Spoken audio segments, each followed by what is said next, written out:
Also, Welcome to the podcast today. I have Vicky with me, and I'm so excited to talk to her about whole food cooking. But Vicky, before we get started, can you let us know something that you did today to take care of yourself? And I know it's still morning, but was there anything that you did this morning that was to nourish you? oh, I love this. Well, yes, hello everyone, and thank you so much for having me. Today I took about 10 minutes after the school run just to have a moment for myself. I played some beautiful music and just did some stretching, and that's what I just love to move my body like that in the morning. And yeah, it really just centers me after the mad rush of the morning. Yeah, it's really Yeah. smart to center after that because it can be full on, Yes. can't it? Definitely. Yes, it really can. But yeah, it was fairly calm, but it was, it's just nice to separate that part of the day, I guess. Yes, I love it. Yeah, to have that transition. The transition, yeah, beautiful. Yeah. So, can you share a little bit about you and what you do and how you got into working with women and mothers to eat more nourishing whole foods and feed their families these foods? Let us know Yeah. all about it. Yeah, sure. So I guess growing up, I've always had an interest in the body and how it functions. And after school, I went on to learn more about it at university. So I enrolled in exercise science and I thought, yes, this is it. Exercise is the way to create health and longevity amongst the population. And I went on that journey and I was experiencing some really interesting things myself at that time. So IBS, psoriasis, I had recurring tonsillitis. And, I was implementing that at what I was learning about exercise, but I really wasn't thriving at that part of life. And I went on to, teach corporate well-being and mostly about exercise within that.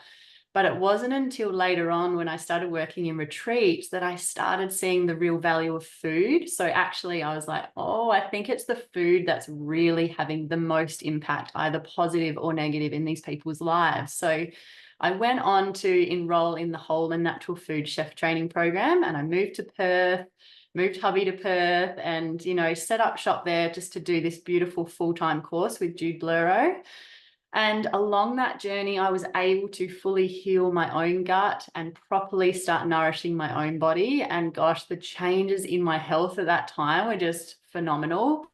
When I finished that course, I then went on to create my own 12-week comprehensive program and really sort of, make it as simple as possible, simplify as possible, because I know people don't have 4 months to commit to learning about whole foods, but I did start to see the value of it. So I started helping women to make really small but incremental changes each week to make them feel more confident, more organized, and more energized as well. It's one thing I know so many women want more of is energy. So, and I did find during this time that the women stepping forward were predominantly mothers. So, what greater motivation is there to change something than when you have children? And also, I know you're a mum yourself. You know that is the time where we are the most stretched to our limits as well, right? So there's the motivation for the children, and there's also the motivation for like, I've never felt this flat in my entire life. So I did start to notice that the women stepping forward to work with me were predominantly mothers. And also, since becoming a mother myself, so I have a 3 and 5-year-old boys. Basically, I've started really noticing that how much I lean on whole foods to support us all through the highs and the lows of life. And I've seen that transformative power of whole foods within my own health. And I'm starting to really see that over, the course of when my clients work with me as well. So I've been food coaching and whole food chef for 8 years now. And I've worked with over 300 women. And it's just amazing to see those changes in their lives and those penny drop moments of like, wow, if I eat this when I'm starting to feel sick, I actually don't fully get sick. And if I eat this for breakfast, I actually am in such a better mood and I have such sustained energy all morning rather than crashing an hour later and being hangry and being impatient with the children. So it really is like this holistic, like it really helps you holistically when you start to eat whole foods. So that's really been my journey, my experience so far. That's Yeah. amazing. I didn't realize you've been doing this for that long, and Yes. working with Jude, that must have been incredible. After I got to know you last year, I did some research on where you did your training, and I love Jude. She's incredible. I have some of her cookbooks. I am so jealous that you got to work with Oh, her. That's incredible. so incredibly lucky. She is basically like the queen of Whole Foods in Australia, I feel. She has single-handedly got the most experience of any other woman in Whole Foods, and she's incredibly inspiring and has really shaped my whole entire life. Like, she changed my whole entire life from doing that course. I feel like it's given me this new trajectory and new passion and new health within my own body, and I'm super grateful for having worked with her for 4 months one-on-one, like within the group. There were only 6 of us, so Wow. we had huge access to her, and yeah, incredible experience. Very, very lucky. So when you talk about whole foods, what exactly do you mean by whole foods? Because that term can be used in to describe various ways of eating. Like, what is whole foods to you? So whole foods to me is basically eating foods as close to nature intended it as possible. And, I guess from my experience, that will give us the biggest health impact as possible as well. So the example I love to give here is like full cream milk. So, a lot of us are into skim milks and stripping bits away and lactose free, but truly the way that nature intended that is for fat to accompany the calcium, because that's where we have the greatest absorption of calcium into our body. Like, our body needs that fat to properly absorb it. So once we start stripping pieces of food away and taking bits and pieces out, chopping them up and then re-putting them back together, with different things added, that's when it can start to really wreak havoc with our bodies. So for me, food is as close to its natural state as possible, the way that nature intended it.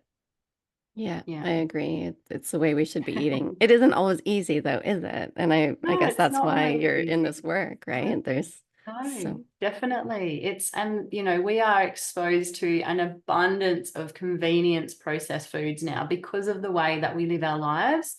There is a need for, more convenience and quicker options and things like that.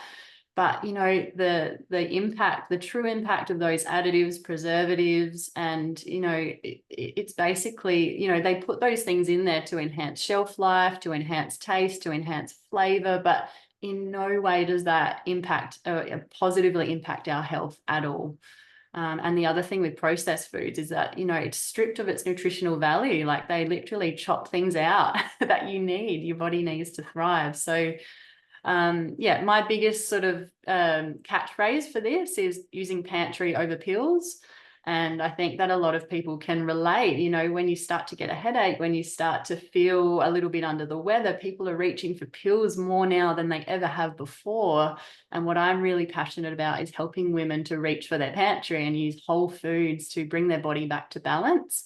And there are so many ways, it gives me chills even thinking about it. There's just so many ways that that can happen. And it's easy, it's cost effective, it's your body really does recognize the nutrients in whole food rather than some of these man-made chemical pills and things like that. So yeah, super passionate about you know, giving women the life that they deserve, which is full of energy, calm, and having time to enjoy with their family. And I think food can play a huge role in those things. So, yeah, I couldn't agree more. And not only do all these things impact our bodies, it also impacts our behavior and our kids' behavior. And all oh those gosh. additives can make our kids go a bit hyperactive or become really irritable. And that happens for us too. And like, parenting is hard Yeah. enough.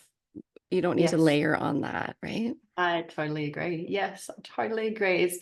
I cannot keep track of the amount of mums that after they work with me in my 12-week course, they come and say, oh my gosh, like literally we have just had the best holiday that we've ever had because we didn't have access to the packaged stuff. Like, I was prepared before we left. And then when we were there, we were more mindful of the treats, that we would give our children and how much they would have. And they just said, they were so calm. They were so They didn't fight as much, like they really enjoyed their time, they didn't whinge as much, all those things. So it's not just the holiday though, right? It's the day to day. Like you said, there's so much going on already that having calm children just really makes it so much easier. Having healthy children makes it so much easier. And if you avoid some of those really nasty additives and sugars and processed foods, you can really have calm, healthy children most of the time. Yeah. And what do you Mm. do with these convenience foods or ultra processed foods? Like, do you allow your kids to eat them sometimes, or do you not? Like, how do you navigate that at parties? Or it's so Yes. hard because kids see Yes. other kids eating these things, and it's unfortunately the norm. So, what do Definitely. you recommend, and what do you do Yeah. personally? Look, personally, I obviously strive to prioritize whole foods every day. I'm not raising my children on an acreage separate from society. So we obviously do have that exposure to some degree. Although I must admit, the community that we are in here and the people that we surround ourselves with are more conscious of what foods they provide at parties. There is a lot less processed sugary foods at parties because that's the way that they raise their children as well. So I guess one way to look at that is to, try and surround yourself with people that are more like-minded. That will just make everyone's life easier. But obviously, my children are still exposed to, for example, Halloween, all the sugared candy that's available at Halloween. We sometimes do indulge in fish and chips as a family, very rarely, but sometimes we do. Like it's just a nice thing sometimes. So my biggest bit here is to basically focus on what I do 80% of the time and be real about the rest. The rest is sort of like giving them a little bit of um uh what do I say? It's a little bit of, self-guidance, I guess, as well. Like you can educate, even though it's Halloween, you can check in with them and say, hey, how's your little tummy feeling? Like, and afterwards, how are you feeling now?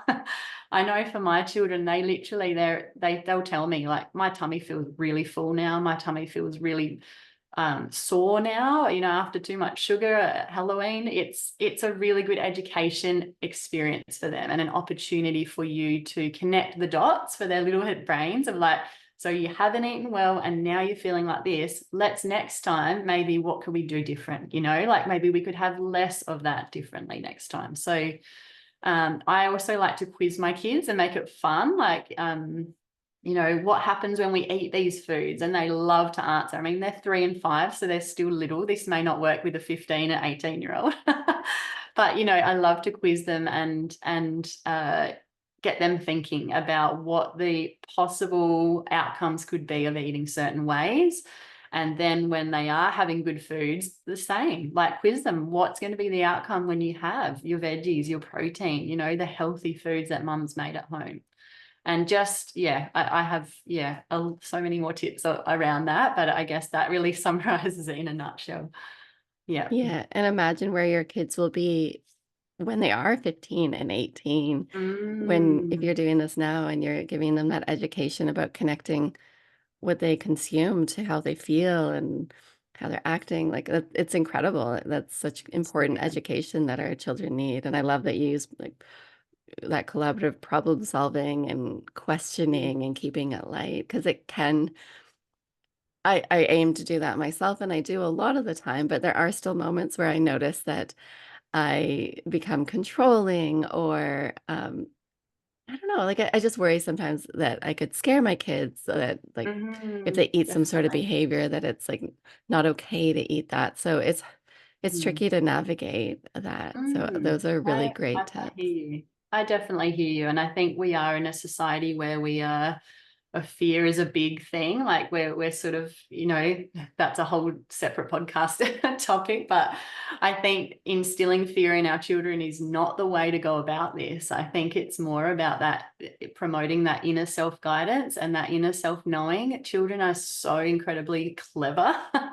And if we start to really help them to learn that that's actually one of the most important things to take through life is that inner knowing, I think we can do that with food big time and it will really, really help us. And it will take the pressure off of us as well, because all then we have to do is ask them a question, right? And then they can answer back to us. So Yeah, Yeah, little exactly. We're just there to guide them and ask the absolutely. questions. Yes. And then you don't have to worry about scaring them or controlling them, because actually the power is with them, you know? Yeah. Yeah, yeah, exactly. So you talk about how eating whole foods and cooking real food can save you time and money. I imagine there's a lot of listeners thinking, I don't know about that. Like, how? So can you tell Totally. us how we can save time and Yeah. we can save money while also Yeah. eating these beautiful foods? Oh my gosh, yes. I love this question. And I know that this is a big one. I know that it's an inhibiting factor of a lot of mothers incorporating more whole foods in their families households, because they feel that it's going to cost them more money and help make them spend a lot more time.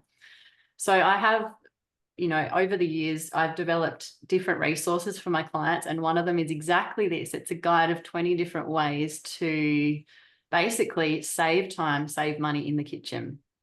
And it's been incredibly helpful for clients. Now, what I want to do today is just share maybe three of them with you, just to, like, three of, like, the ones that I use regularly. The first one is meal planning. So I know we've all heard of the importance of meal planning. It can be boring, but I'm here to tell you this can actually save you time and money. And if they are two factors that you really want to start embracing, that, I really encourage you to do this. So meal planning can be as quick as scribbling out your dinners, 5 dinners for the week. That can be a meal plan. Or meal planning can be as extensive as, like, breakfast, lunch, and dinner on every single day of the week. It's up to you how you do this. I know women that incorporate different strategies here, but either way, it's having a plan. It's having a plan so that you can ensure that you are not going to the shops midweek and stressing out, lining up behind people at the supermarket with your kids that have just finished school and they're all a bit hangry. That just sounds like a nightmare. So that's obviously a big time saver, not having to go to the shops midweek and top up. But also, you think about how much you spend every time you go and do that. It can easily, you go in for broccoli and cauliflower, you come out $60, poorer. So I think midweek top ups can be completely avoided by having that plan. And that goes for having, plans for lunch boxes and everything as well. You can also, in a meal plan, ensure that there's no wastage, so that you're always using any leftovers are going for the next day. You can utilize different components for the next day. So, for example, if you're making a curry with rice, you make double batch of rice, and the next day you have fried rice, and it's less time in the kitchen the next day. You're literally pulling out your cooked rice. That's one of the hundreds of different tips that I help women to really navigate, because this is a big one. Like, we only have a limited number of hours in the day, and obviously we're all feeling, the rise of cost of living as well. So any little tips here that we can incorporate really can make a huge, huge difference. The second tip I have here is batch cooking. I'm a huge fan of getting your big pot out and making, 4 times the amount of a recipe, or even just a double recipe. I'm also a big fan of companion cooking. So this is an idea where you have 2 pots next to each other, and you're basically making, say, a bolognese in one and a chicken soup in the other. And you're basically using a food processor to chop all of the things that go in both pots. So, for example, your onions and garlic, all your veggies, they can be all chopped together in the food processor and then divided in half into each pot. And then you finish them off individually later on. But essentially, this idea of batch cooking is literally a game changer. It's the idea of less running around shopping, cooking, and cleaning. So you're streamlining, you're making your time more efficient, and you're also making your dollar go further, because when you batch cook, you can literally fill your entire freezer with food for the next, few weeks. All the times where you are feeling run down and you want a nourishing meal, but you actually can't, you don't have energy or the willpower. So in those times, you're going to turn to takeaway. Whereas if you've got those beautiful meals in your freezer to just bring out and defrost, you're having that nourishment without any effort whatsoever. So batch cooking all the way. Slow cooking is my last tip here. So, slow cooking means you can have the cheaper cuts of meat. You can have more nourishment in your dish because you're having the veggies, the protein, the healthy fats. And I always recommend slow cooking with bone broths as your base so that you're really getting even more nourishment for your gut. And what this means is that your meal is more satisfying. You need less fillers. You need fewer snacks afterwards. So your whole family's more satisfied on less food, which means obviously you're saving money there as well. So hopefully that's helped, giving you a few little tips there. Yeah, those are great. I do slow cook more in winter than in summer, but I should really just do it all year round. But yeah, And batching, it just changes everything, doesn't it? I it really I does. wanted a Yeah. deep freezer for years, and then I finally got one. Well, like Mhm. years after having my kids. I should have had it before I was even pregnant, but you live and Yeah, learn. And oh man, it is such a game changer to have that because definitely. I find there's days where all I want to do is be in the kitchen. And then there's Yes, days where I don't want to cook anything. So it's so useful absolutely. having that batch cooking. Like do it when you Yeah. feel like it. And then you have Yes. all these meals right there Yes. for you. Yes, I love that. I also just want to add in here that it's not just meals, it's snacks as well. So if you can Mhm. batch cook your snacks in advance, not only will you save on, having, more processed food in your house, but you're also going to save on buying those snacks for the weeks to come. Like I've just recently launched a Lunchbox Legends ebook. So it's all about snacks, and you can essentially make a term worth of snacks in one day using these recipes if you have the freezing ability to do so, because they're all freezable. So imagine on those mornings where you're packing your lunchbox, or if you're super organized the night before, but you're literally pulling it from your container in the freezer, from your treasure trove of snacks, putting it straight into the lunchbox. Like no plastic, no waste. The kids love it because these recipes are delicious. They're also gluten-free as well. So that I know that a lot of women are trying to help their kids eat less gluten, and they're also nut-free, a lot of them as well. So I know that there's a lot of nut allergies in classrooms, which makes things a little bit tricky when you just want to put some nuts in there. But these snacks are super easy to make, and they really do make it so much more affordable to feed your children high quality snacks in between their meals that actually satisfy them. Yeah, Yeah. I've never calculated, but I imagine snacks actually cost more when you buy the convenience snacks because they're really Yeah, expensive versus definitely. buying takeaway once in a while. It's the snacks I find that get you. So I'm with you. You got to batch. I'm gonna have to get a copy of that ebook. That sounds Yeah, amazing. definitely. Yeah, I would estimate each snack would be like under 50 cents, and they're Wow. like really amazing, amazing snacks that your children will just gobble down. So, and I must just add there as well, it's not just about our children, is it? It's about nourishing ourselves. When we have better nourishment ourselves as mothers, especially, we are more present, more patient, more kind. We have more energy to spend with our partner at the end of the day when the kids are finally in bed. And we also just feel better about ourselves, don't we? Like when we have, no bloating, and we have clearer skin and all those things that we're all striving for. So, yeah, makes a big Yeah, difference. absolutely. Mm, Yeah, we can't forget about ourselves as mothers. yes. It's easy to Yeah. do that, but it's not just about the kids. It's about the whole Yeah. family. Yeah, absolutely. Yeah. Couldn't agree more. Yeah. So you talk a lot about gut health. Can you tell us a little bit about why gut health is so important and what we can do to improve our gut health through the foods that we eat or maybe the foods that we reduce? Yeah, absolutely. So I actually have recorded a mini masterclass all about this. So if you would like, I can share the link with you so that you can share with your audience. But essentially, gut health is, having been through this myself as well, I can hand on my heart say that gut health affects every part of your health and well-being.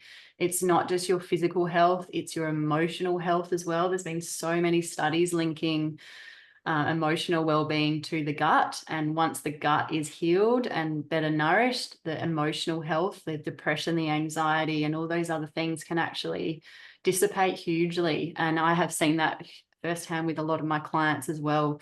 And that not only goes for adults, that's children as well. So if you are having things like behavioral difficulties or anxiety or even things like ADHD, the gut is where I would look first and foremost, and really, I guess you asked about ways to nourish and heal. It really comes down to a three-step process that I really do outline in a lot of detail in my masterclass. But it comes down to, eliminating foods that are not right for you, and really nourishing with the whole foods that are healing and nourishing, and getting your gut to a point where the lining of the gut is healed, the bacteria are fully in balance and thriving, your digestive enzymes are in full force, so that the food that you're putting in is properly being digested, so that you're not having that block up.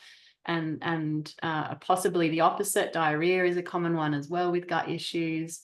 And you're fully absorbing the nutrients that you're putting in. It's one thing to talk about whole foods and getting, feeding your children the food, but it's an entirely different category when you talk about absorption of the nutrients. And that's, of course, what we want. Otherwise, it's going straight down and, through the passage. But there are different ways as well that I recommend in this masterclass to aid absorption. So it's about limiting liquid when you're eating, and the types of food that you're eating together, making sure that you have live enzymes in your food, making sure you have a lot of those broth-based foods, so that the food that you're putting in can be properly digested and absorbed properly. So yeah, there's a lot of other little tips in there as well, but that's probably in a summary for you. So hope that's answered your question. Yeah, absolutely. And when you talk about live enzymes, what sort of foods have live enzymes in them?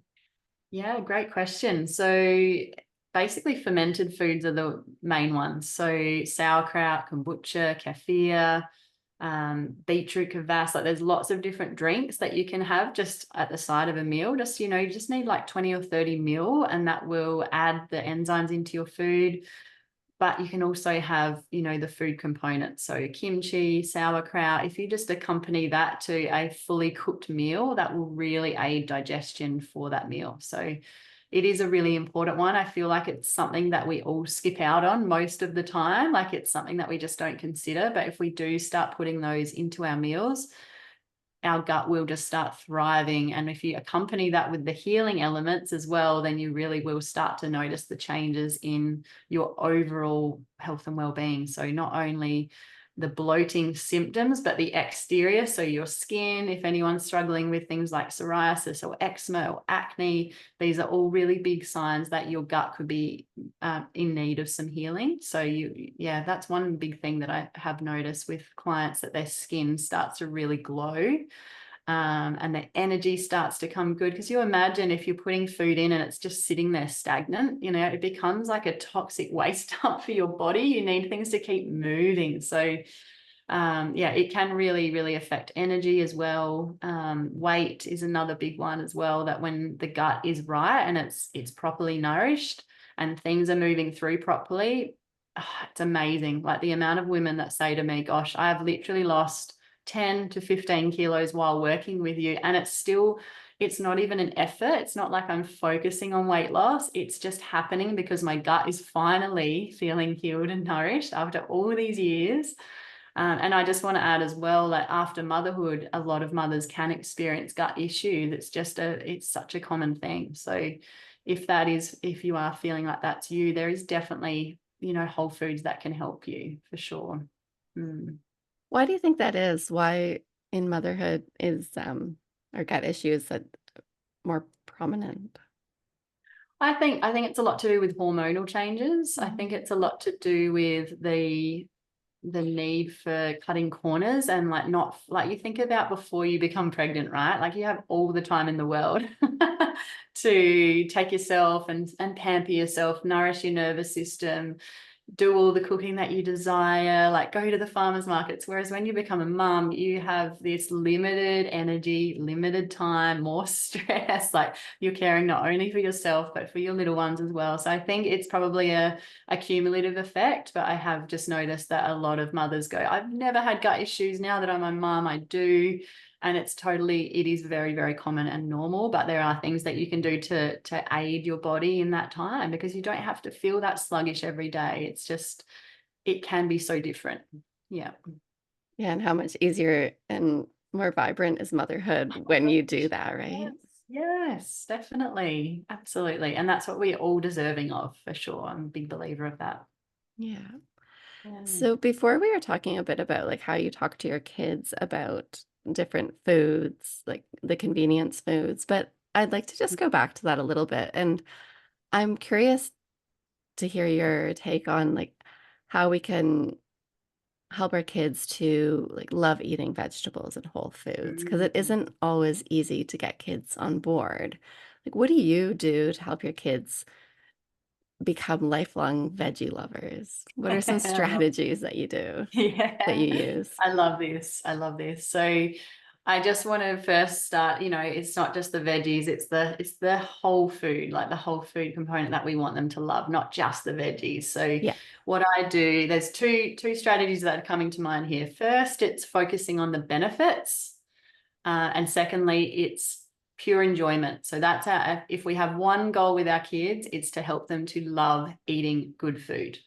So just to go back to that focusing on benefits. So instead of, pressure and, you have to eat all of what's on your plate, or if you don't get this, you won't get this. If you don't eat that, you won't get this. Those types of things, it can make mealtime really heavy and it can make it feel just really challenging and hard.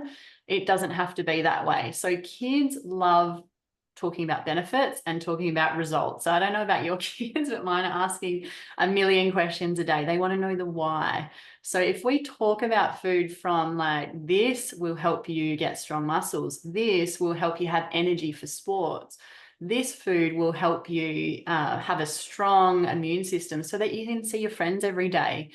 Talking about the benefits from that perspective can be incredibly beneficial. It's funny because I've literally just created a new resource over the weekend. It just kind of all just dropped in for me, and it's called the Veggie Superheroes. So what I've done is fruit and veggies. It's a color of a rainbow, and it's like all the different colors of fruits and veggies with the benefits, like the superpower that they have. So instead of saying things like apples are good for you, this chart says red foods keep our heart healthy. And instead of saying things like salad keeps you healthy, you can say green foods help you fight off sickness so that you can play with your friends. And instead of things like purple foods give us antioxidants, like they don't know what that means, you can say things like purple foods help our brain stay strong, so we can do lots of learning. So when we start to talk about the why and the benefits, I feel like kids are so much more receptive to actually eating their food. We also have mealtime games that I love to share with my clients in my courses. So different games that can make it fun, lighthearted, educational without being like really lame at the same time. So my children will sometimes initiate these games now, especially when the meals aren't in inverted commas to their liking. Like, I still hear you when you talk about, I don't want this for dinner, or are we eating this? Like, I still get that. Don't get me wrong. I'm a whole food chef, but not every meal is like, unicorns and rainbows. So what I find now though, is that either I initiate it or my children do, or my husband does. And it's a game. So it's like, how can we make this color change, this food change color in our mouth? And so then they change the orange carrot to purple or something fun like that. And there's a couple of other games we play as well that are just really lighthearted, but it just keeps them really engaged. And that's what you want. You want them to enjoy it. You want them to feel connected to their food.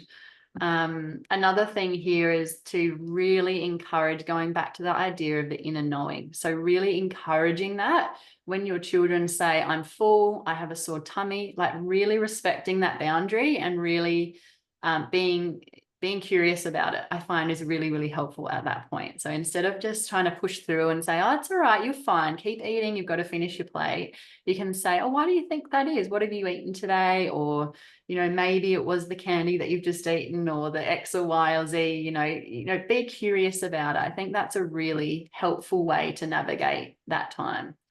I do have a couple of other tips if you want to hear more. Or is Yeah, that please. so I guess I also want to be real here that if you are raising children in a house where you haven't exposed them to a lot of veggies and a lot of whole foods, that it should be a really gradual process. Like, it's not just going to happen overnight. And the expectation on you as a mother and them as a child is just going to be unrealistic and cause a lot of stress. So I would say one, maybe focusing on one meal or one veggie or whatever it is a day, and instead of trying to change the whole lot in one go. The other way to get the kids to really love their veggies and really love whole food is to lead by example. Like, there's no more appealing meal than your parents' meal, right? Like, as if you're like a 3-year-old. So for me, I find I actually love to have this beautiful breakfast. It's like a nourishing broth with greens and eggs poached in it. Essentially, it can be a breakfast, lunch, or dinner. Anytime I'm eating that meal, my children will come and have some. My children will always come and have some. Whereas if I serve that to them, they would be just absolute outrage. So I think leading by example there, and kids always watching what you're doing. Do you agree? Do you find that as well? Absolutely. Leading all of them and leading by example with everything, right? With If everything. we With can't everything. tell them to do something or put something in front of them and expect them to act the way we want if we're not doing it ourselves. And that's Totally. the same thing with eating. So Oh my gosh, 100%. totally. Yes, yes. Another really big tip here I have is to involve them. So involve your children in as much of the process of food as you possibly can, whether it be meal planning, whether it be giving them a night of the week where they get to choose every week. Tuesday is their night to choose dinner. No matter what they come up with, you can make it as wholesome as you can. Even if it's fish and chips, you can make it yourself and try and crumb it yourself and all those things. I encourage them to come to the shops, or even better, the farmers market with you, and actually choose the produce themselves.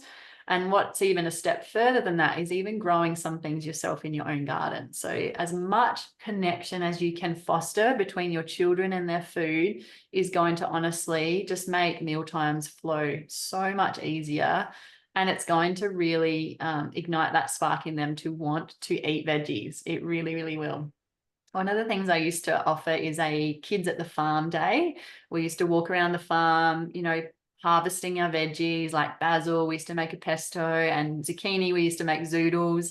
And we would literally like spiralize the zucchini and blend the pesto and pick and wash and all the things. And by the end of it, these children are literally holding up the zucchini strand like 30 centimeters above their mouths and just feeding themselves these raw veggies. And their parents, no joke, they had their jaws to the ground at some points because they were just like, they would never usually try this. But when they're involved in the process from start to finish, and just to continue with that, it's the stirring, the chopping, the washing, the cooking, any part that you can get them involved with will truly make such a big difference to their love of food. So yeah, that's probably the biggest one, to be honest. Yeah. Yeah, those are all really important. And they're all things that are doable that we can incorporate. Whether it's like maybe you're not big into gardening, but you can still have some herbs or in your kitchen, Yes. or you can have a farm. Like you can make it Yes. as big or as small as you want it to be. Absolutely. Yeah, I love that tip as well. It doesn't have to be an extravagant. It can be as much as one veggie garden bed, and just giving them that ownership over watering it and then seeing the growth and then harvesting. And it can be a really, really fun, engaging activity to do. And it really doesn't take that much time every day to do that. So Yeah. yeah. No, those are Yeah. brilliant. Thank you. Julie. Are there any resources that you'd recommend that listeners could access if they want to learn more about what we talked about today? Yeah, Like, are there any absolutely. books or podcasts or social media accounts or anything that you recommend? Yeah, look, Jude Bluro is a great one to follow. She is Jude Whole Food on Instagram. She's a fantastic one that I just, I still seek inspiration from her most weeks when and I love her emails. They're so nurturing. They're very grounding and wholesome. She often gives tips about seasonal planting of veggies and things like that that just go that extra step. So she's a great one to follow. The New Nutritionist is one of my favorites. So Lindy Cohen, she's written books and she's more about the mindset of food, which I think is just so important not to get bogged down in the details. It's like just have a great experience with food, which is what I'm all about as well. Who else is there? the Mama Way. She's sort of in your sort of area with the postpartum support for mothers, the Mama Way, MANA. And she's on Instagram, and she's often there holding her children in her, beautiful carrier and cooking meals and chatting to the camera. So she's a gorgeous mama to follow as well. So yeah. And you mentioned a number of resources and courses that you have. Can you just tell us a little bit about like what they're called and where we can access them? Absolutely. So I have a nourishing breakfast for sustained energy. So 3 different breakfast recipes to help you to boost energy for the morning. They're loved by kids. They're just fantastic, easy to make recipes. So that's a free download if you'd like to. I think you're going to drop the link to that one, are you? Yep, Yeah. that'd be fantastic. And yeah, you're welcome to grab that one for free. I also mentioned I have the gut healing masterclass. So if that is of interest to you, that's another free resource for you. And after that, if you are feeling called to having some extra support by myself and our naturopath, you can do a mini course of 3 weeks, and you'll be, gifted the resources that you need to heal your gut for good so that you can really thrive. And you've heard today how much of a difference that's made in my life personally.